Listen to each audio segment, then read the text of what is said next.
Hola, ¿qué tal? ¿Cómo están todos? Bueno, espero que estén todos muy bien.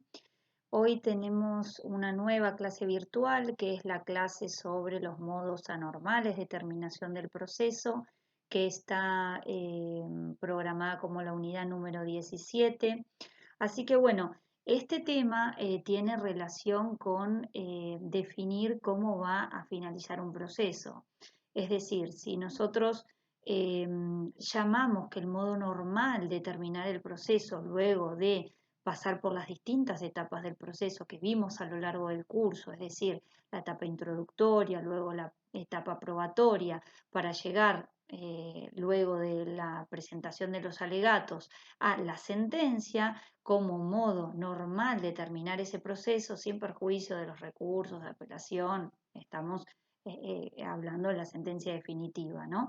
Em, Esa sentencia va a ser calificada como el modo normal de terminar el proceso. Es decir, cuando hablamos de modo normal y modo anormal, es un término arbitrario, es el término que utilizó el Código Procesal para definir estos modos anormales.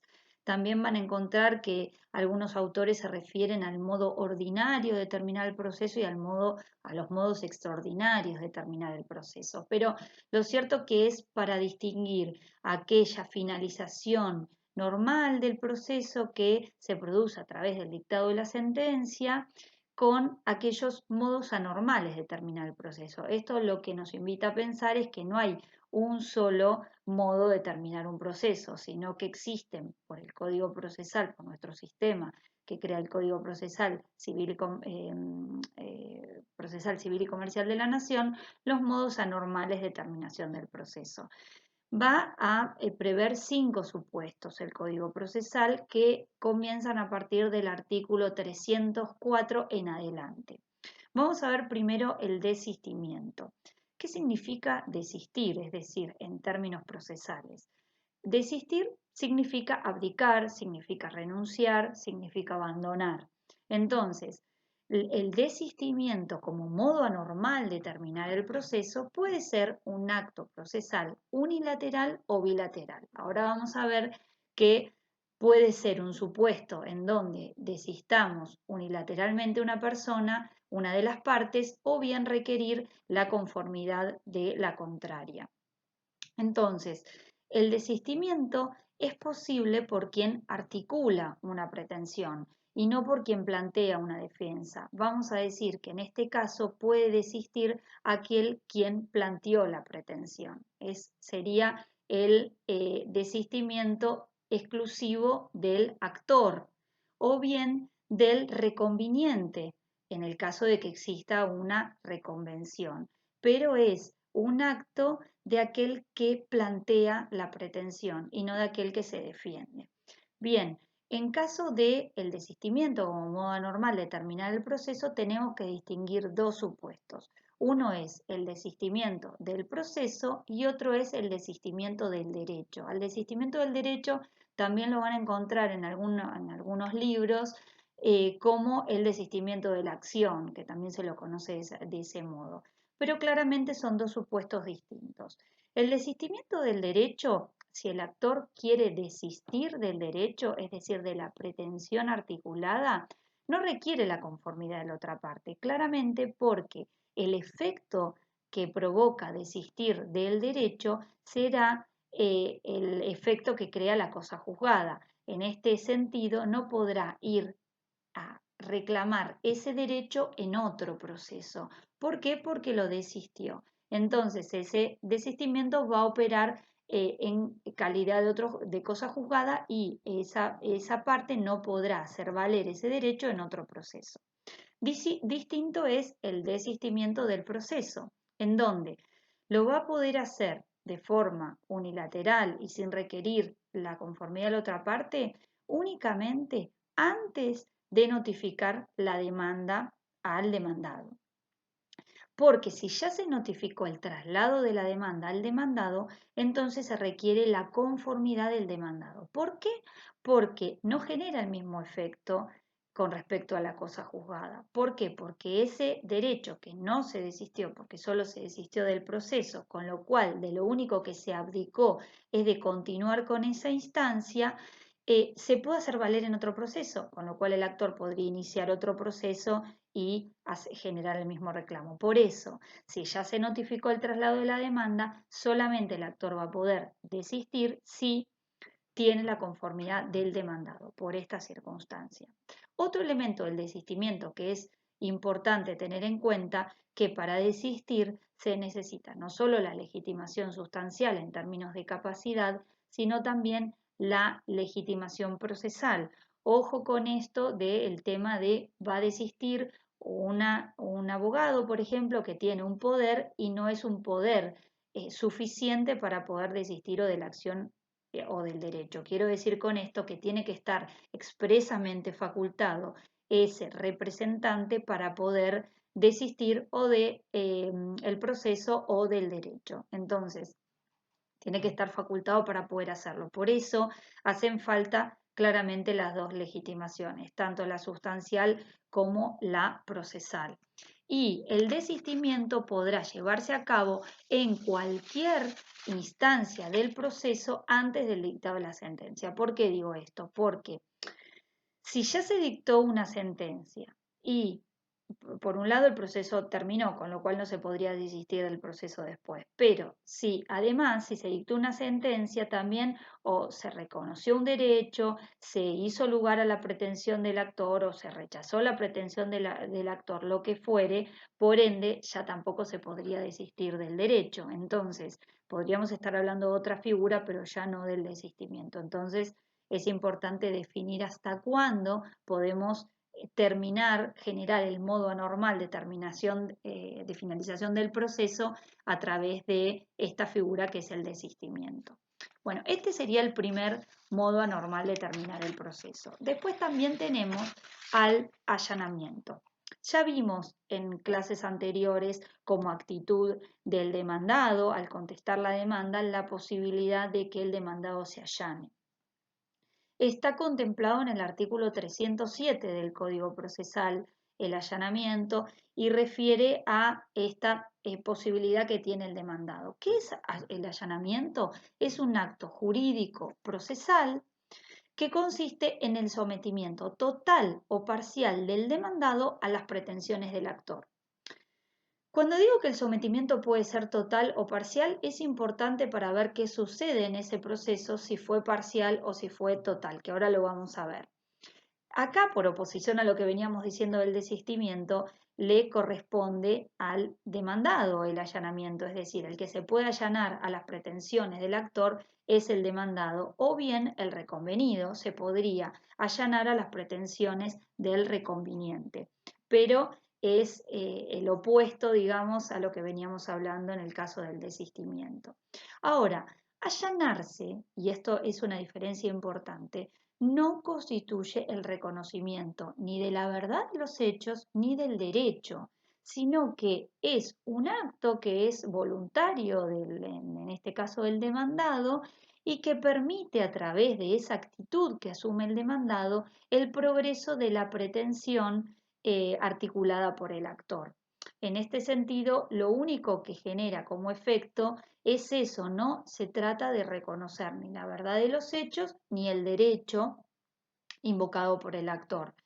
Bien, otro tema que es importante es que el allanamiento es un acto unilateral. Acá no requerimos la conformidad de la otra parte. Si el demandado se quiere allanar, no necesita la conformidad del actor para hacerlo. Después veremos si es total, si fue efectivo, si fue parcial y las distintas opciones, pero no requiere su conformidad para producir los efectos del allanamiento, que eso es lo importante. Entonces, podemos hablar de un acto unilateral que puede ser expreso o tácito. Cuando decimos que es expreso, claramente tiene que ser contundente y no generar ninguna duda y que expresamente la parte demandada está diciendo que viene a allanarse, o sea, a generar este acto jurídico procesal que consiste en someterse total o parcialmente a las pretensiones de la otra parte. Cuando es tácito siempre se generan mayores dudas. Por eso es importante que cuando nosotros hablamos de un allanamiento tácito, estemos hablando de una actitud que asumió el demandado que no genera ninguna duda, que es incontrovertible, que lo que está haciendo es un allanamiento. Quiero decir que se está sometiendo a las pretensiones del actor y que no nos genera duda, pese a que no sea expreso y no lo esté manifestando de este modo. Quiero decir, un ejemplo sería cuando el demandado, sin oponerse a la pretensión del actor, se presenta y paga y satisface y se encuentra satisfecha de ese modo la totalidad de la pretensión del actor. Y no se opuso tampoco. Entonces se entiende claramente que aunque no haya dicho que se allana, el efecto que va a producir es justamente ese, pero no hay ninguna duda. Después hay casos que sí generan más dudas. Por ejemplo, en una demanda de desalojo, si la parte demandada se presenta y deposita en el tribunal las llaves del inmueble, uno puede decir, ¿estamos frente a un allanamiento tácito? Y dependerá el caso, porque sin perjuicio de que se cumpla el objeto en relación a que estén las llaves depositadas a los fines de recuperar el inmueble, puede haber otra cantidad de cuestiones que puedan encontrarse siendo objeto de discusión y de posibilidad de que ese demandado del mismo modo pretenda el rechazo de la demanda. Entonces, cuando no son casos que esto que les decía que resulte incontrovertible la actitud que asumió el demandado y que uno no tenga ninguna duda de que se trata de un allanamiento, bueno, ahí sí estaríamos en el supuesto de un allanamiento como acto unilateral tácito. Bien, otros puntos que hay que tener en cuenta cuando hablamos de allanamiento es distinguir, que hablábamos recién del sometimiento total o parcial, si el allanamiento fue parcial, ¿qué sucede? Si el allanamiento, además de allanarse, se cumplió con la pretensión o si en el allanamiento no se cumplió con la pretensión. ¿Qué pasa en este supuesto? Si en el allanamiento se cumplió con la pretensión, entonces la cuestión va a estar liquidada. Quiero decir, el juez resolverá admitir la pretensión articulada por el actor y toda vez que está cumplida esa pretensión, no va a haber otra cosa que hacer más que el dictar una resolución interlocutoria. Esto veámoslo en el 307 porque lo dice, refiere a la resolución interlocutoria en el caso de que se cumpla la pretensión y mandar al archivo las actuaciones. En el caso de que el allanamiento no se encuentre acompañado del cumplimiento de la pretensión, entonces estamos en otro supuesto, porque ahí el juez, ¿qué va a tener que hacer? El juez va, por un lado, en virtud de que el allanamiento lo que hizo fue darle los fundamentos para hacer lugar a la pretensión del actor, hará lugar a la pretensión del actor a través de la figura del allanamiento, de lo que sucedió en el proceso, pero como no se encuentra cumplida la pretensión, va a dictar una sentencia definitiva que le permita al actor tener habilitada la etapa o la instancia de ejecución de sentencia. ¿Por qué? Porque va a tener que ejecutar esa sentencia a través de la cual se admitió su pretensión y hacer efectivo su cumplimiento. Entonces son dos supuestos distintos. También cuando el allanamiento es parcial, entonces va a corresponder que el juez admita la pretensión del actor en la medida de ese allanamiento parcial, porque por todos los otros aspectos de esa pretensión o rubros sobre los cuales el demandado no se allanó, el juez va a tener que resolver sobre el fondo de esos aspectos y admitirá o denegará esos rubros de esa pretensión sobre los cuales el demandado no se allanó. Bien, con respecto a allanamiento, claramente cuando el juez vaya a resolver en relación a los aspectos que el demandado no se allanó, ¿qué va a tener que tener en cuenta? Como en cualquier sentencia, las pruebas producidas en la etapa probatoria y el derecho aplicable al caso concreto. Va a ser esa puesta en correspondencia entre los hechos y la norma y la prueba producida en el proceso para crear la norma individual. La resolución que admite el allanamiento hace cosa juzgada, pero acá hay una distinción importante.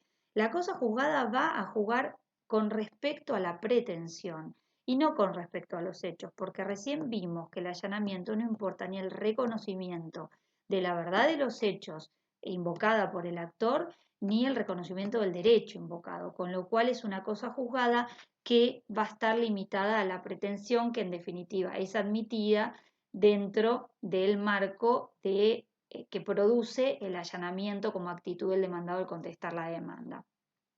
¿Con esto qué quiero decir? Que no se va a poder invocar estos hechos como verdaderos en otro proceso, como si hubiesen sido reconocidos en una sentencia, porque se trata de otra cosa, justamente es un modo normal de terminar el proceso que tiene estas características. Bien, un tercer modo anormal de terminar el proceso es la transacción. Acá, en el marco de nuestro Código Procesal Civil y Comercial de la Nación, lo vamos a tener regulado, que acá lo tengo en el 308, que dice que las partes podrán hacer valer la transacción del derecho en litigio con la presentación del convenio o suscripción de acta ante el juez. Este se limitará a examinar la concurrencia de los requisitos exigidos por la ley para la validez de la transacción y la homologará o no. En este último caso, continuarán los procedimientos del juicio en caso de que no homologue. Entonces, el acuerdo podrá o no ser homologado. Cuando hablamos de transacción como figura que viene del ámbito del derecho civil, vamos a hablar de un acto jurídico bilateral por el cual las partes, haciéndose concesiones recíprocas, extinguen obligaciones litigiosas o dudosas. Bien, entonces nosotros lo tenemos regulado en el Código Civil y Comercial de la Nación, en el artículo 1641 y siguientes, que sí les pido que los lean, y el artículo 1641 lo que refiere es que la transacción es un contrato por el cual las partes, para evitar el litigio o ponerle fin, haciéndose concesiones recíprocas, extinguen obligaciones dudosas o litigiosas. Entonces, lo está definiendo como un contrato y está definiendo la posibilidad de la transacción para ponerle fin al litigio, que es el marco que traemos al sistema del Código Procesal en el 308 como modo normal de terminar ese proceso. Entonces, es un medio de extinción de las obligaciones entre las partes que se van a hacer estas concesiones recíprocas. Debe hacerse por escrito y debe presentarse ante el juez en donde ya esos derechos litigiosos están en juego para acompañarle el acuerdo al juez y que éste lo homologue o no. También se podrá suscribir un acta ante el juez en el cual tramita la causa.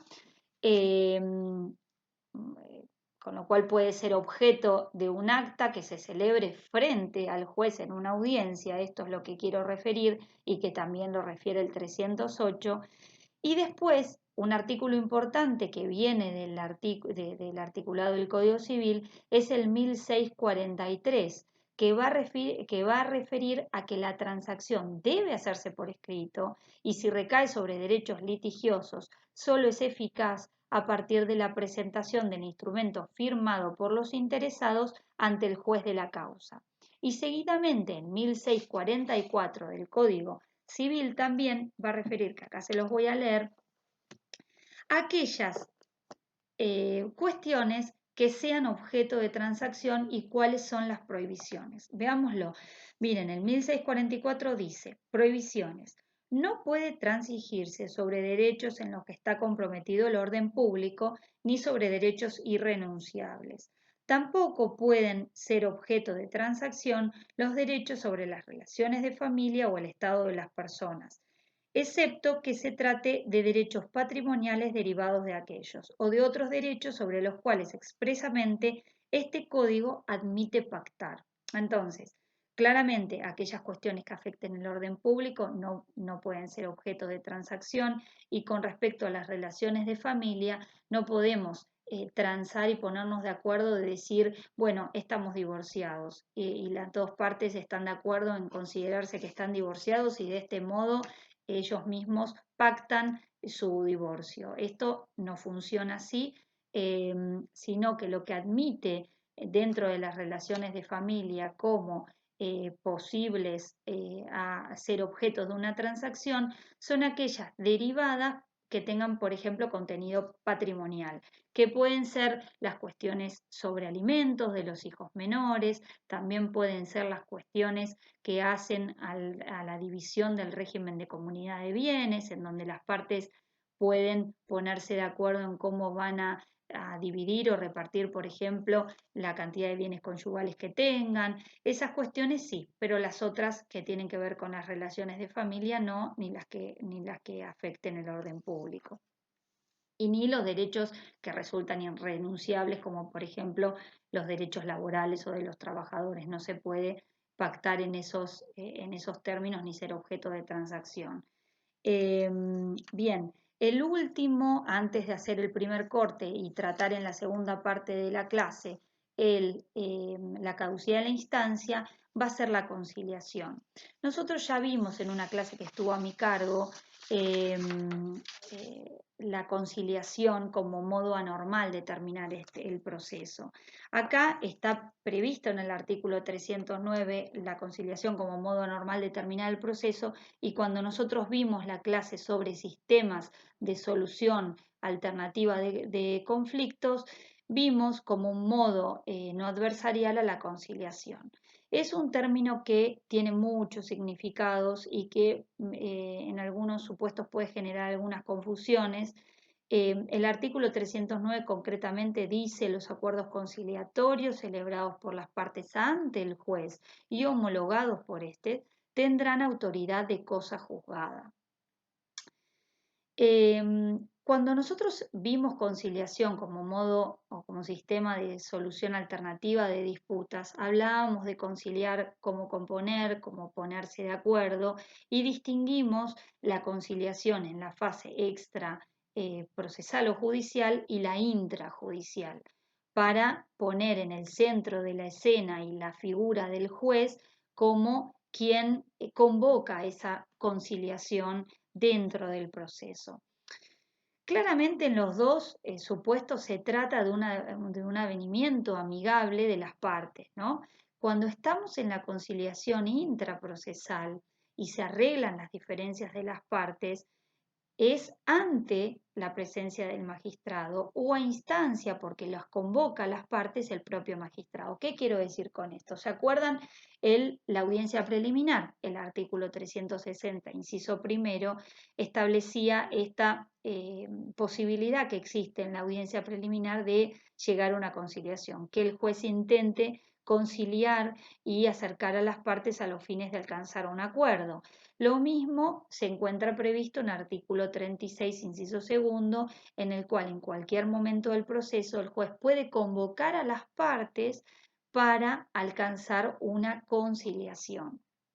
Entonces, estamos en este marco en el cual, de alcanzarse esa conciliación y de arribarse a un acuerdo, vamos a estar en el marco de un modo anormal de terminar ese proceso. Ese proceso no va a terminar por vía de sentencia, sino va a terminar por la realización de este acuerdo. Claramente este acuerdo extingue las pretensiones antagónicas de las partes, produciendo el efecto de cosa juzgada una vez que el acuerdo esté homologado por el juez. A veces cuando nosotros referimos a estas dos figuras, la conciliación y la transacción, uno puede decir, bueno, son muy parecidas, verdaderamente tienen muchos puntos en común, porque en ambas se alcanza un acuerdo y es como el resultado del proceso, tanto de la conciliación como la transacción, es un acuerdo que el juez podrá homologar. En el caso de la conciliación, que directamente se hace ante el juez, claramente va a ser homologado. En el caso de la transacción puede o no ser homologado. Pero sí el acuerdo es la conclusión de ambos institutos o de ambos modos anormales de terminar el proceso. Pero tienen distinciones que son importantes señalar. Una tiene que ver con la voluntad. En la transacción, digamos, esa voluntad de las partes, se manifiesta en las partes que quieren llevar a cabo ese advenimiento ante el juez, entonces surge de las partes la necesidad de generar esa transacción. En cambio, la conciliación viene a raíz de una propuesta del juez. Entonces, esa conciliación se hace luego de una convocatoria, ya sea que el juez la haya hecho en la audiencia preliminar o en virtud de las facultades que están previstas en el artículo 36 a lo largo de todo el proceso. Esa puede ser una diferencia. La otra diferencia es la oportunidad. La transacción, como decíamos, que viene del ámbito del derecho civil, es un contrato, recién vimos la definición que da el Código Civil y Comercial de la Nación. Vemos que puede ser judicial o extrajudicial y puede ser por derechos litigiosos o derechos dudosos que requieran que las partes generen esta transacción. En cambio, la conciliación que nosotros estamos viendo como modo anormal de terminar el proceso, sea intrajudicialmente, siempre se va a tratar de, según nuestro código procesal, de una conciliación intrajudicial y por ende los derechos ya con toda seguridad son litigiosos, estamos dentro de un marco de un proceso iniciado y se alcanza la conciliación en cualquier etapa de ese proceso, pero posterior a ya existir pretensiones antagónicas. Bueno, hasta aquí vamos a ir con los primeros modos anormales de terminación del proceso y ahora vamos a continuar con la caducidad de la instancia como el último modo anormal de determinación del proceso. Gracias.